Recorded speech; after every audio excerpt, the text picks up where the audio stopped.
He's a really good vet, and he's we all know he's good on the field at what he does. No. You trying to be nice. See, look, there's certain things you can't say, and I get it. 1,000 yards to start this season. These offensive linemen have been tripping over grass,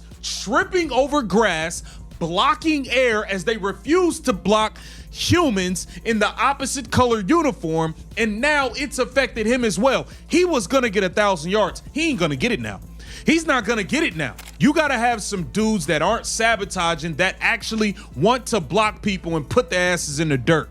And the Cleveland Browns don't have that. Jimmy Haslam needs to clean this thing out from top to bottom. Did Quinshon Judkins just expose his own lineman for sabotaging him? And Shedeur.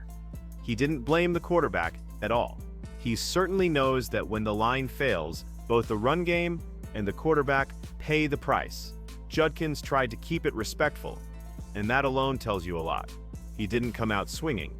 He didn't point fingers directly, and he didn't try to embarrass anyone.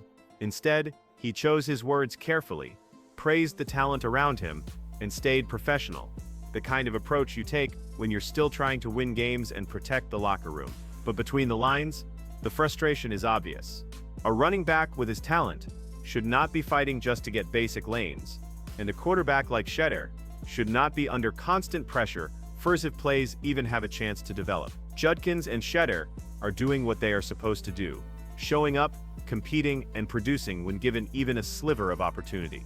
The problem is not effort, ability, or preparation from those two. It's the fact that the foundation in front of them keeps collapsing, turning every snap into a survival drill instead of a football play. Then you have the blunt truth being spoken about what's really happening up front. Cleveland Browns running back Quinshon Judkins addressing the sabotage that is going on. This thing is going so far, it's not only affecting 12. It's not just affecting Shedeur anymore. Quinshon Judkins was on pace for 1,000 yards to start this season. These offensive linemen have been tripping over grass, blocking air as they refuse to block humans in the opposite color uniform, and now it's affected him as well. He was gonna get 1,000 yards. He ain't gonna get it now. He's not gonna get it now. This sabotage is affecting not only Shedeur Sanders, but Quinshon Judkins as well, and he sees it. He sees how poor this line is, and this whole thing, Jimmy Haslam is firing linemen as we speak and bringing in guys that he does not feel like is a part of the sabotage. This isn't about bad matchups or tough opponents anymore, but it's about repeated breakdowns that look less like mistakes and more like a complete lack of execution and urgency. Missed assignments, defenders running free, plays blown up before they even start. All of that kills both the run game and the passing game at the same time. A running back can't hit holes that don't exist, and a quarterback can't read the field when he's forced to dodge pressure instantly. That's how seasons get derailed and individual goals disappear. Judkins' path to a milestone year didn't vanish because he forgot how to run. It vanished because the basics in front of him failed over and over again. And Shedeur, despite his composure and toughness, has been put in positions where no quarterback should be expected to succeed consistently. When the same issues show up week after week, that's no longer bad luck. That's systemic failure. This is where management and coaching deserve the strongest criticism because the warning signs have been there for a long time. Allowing this situation to drag on has sabotaged everyone involved, the quarterback, the running back, and the entire offense. Waiting this long to make changes sends the message that accountability is optional, and that's unacceptable at this level. Someone should have been removed from this equation much earlier, and the delay has already cost the team valuable development and confidence. And if real change is going to happen, it has to start at the top of the coaching staff. Stefanski cannot be spared from this conversation. In fact, he should be the first domino to fall. Leadership means fixing problems before they rot the entire structure, and that didn't happen here. If the Browns are serious about protecting players like Shedeur and Quinshon Judkins and giving them a fair chance to succeed, then cleaning house isn't extreme, it's overdue. What's being said here lines up with what we all have been watching on the field. This situation has gone way past just hurting the quarterback. Shedeur took the first wave of blame because he touches the ball every play, but now it's clear the damage is spreading. A running back does not just suddenly fall off a cliff when he's doing everything right. When lanes never open, when defenders are already in the backfield, and when plays die before they even start, no player can overcome that. Shedeur has stayed calm, taken hits, and still tried to make plays, and the same goes for Judkins, who was clearly on track for a big season before everything around him broke down. These guys are competing. They are not loafing. They are not confused. They are being put in losing situations by a unit that refuses to do the most basic part of football, to block the man in front of you. When that doesn't happen, talent doesn't matter, effort doesn't matter, and numbers don't tell the real story. And this is exactly why the blame has to move upward, because this doesn't happen in a vacuum. Stefanski is the head coach, and it is his job to fix problems before they ruin the entire offense. That didn't happen. This line has looked bad for too long, and nothing meaningful changed until the damage was already done. Waiting until multiple players are affected is not leadership, it's negligence. You can't keep sending your quarterback and running back into chaos and then act surprised when production drops. Other players on this offense are getting dragged down by the same mess, and it's unfair to all of them. If changes are finally being made now, it's late, very late. Stefanski should not survive this. He allowed a broken system to keep breaking players. Enjoy what that got for me, just by his attitude, intentionality, everyday things that he took into detail, and, just the way he shows you how to do the right things. But, me and him are really close. He's a guy I look up to.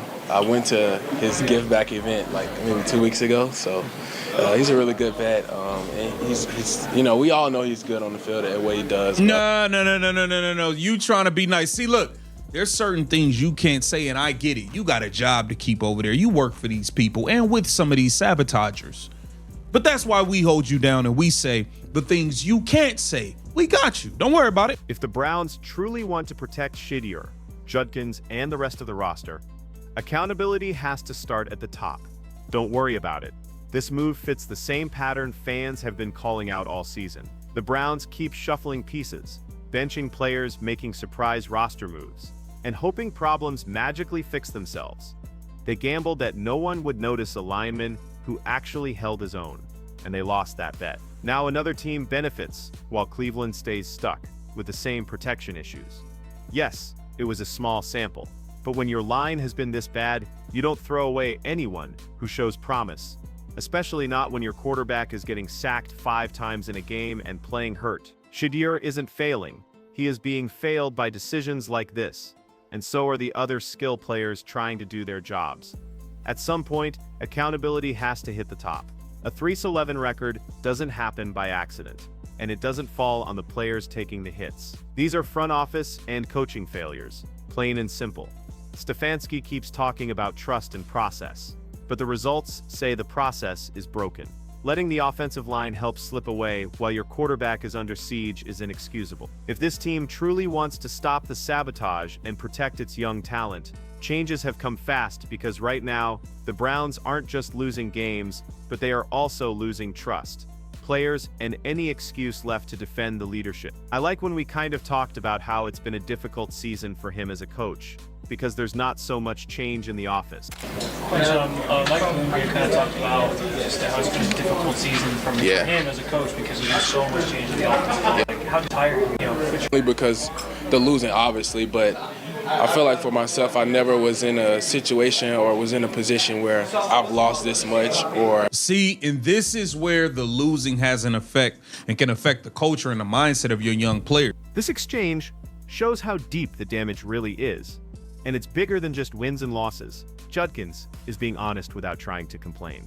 He's admitting that constant losing is new to him, and that matters. When a player comes from winning programs, losing every week doesn't just hurt the standings, but it messes with your mindset.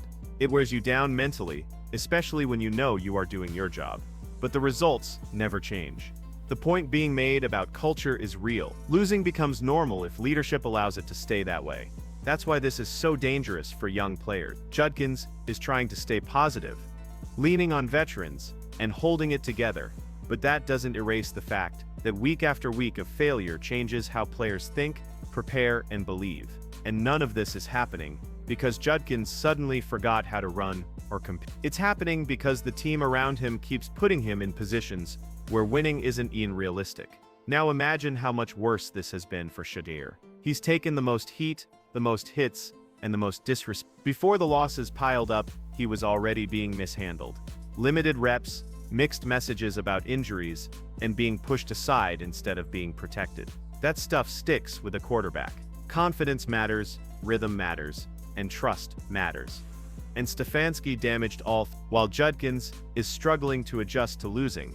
Shedeur has been forced to carry the weight of it, while also dealing with coaching decisions that made his job harder from the start. And yet he is still standing in the pocket, still competing, still not throwing teammates under the bus. That tells you everything about his character. The sabotage didn't stop at blocking.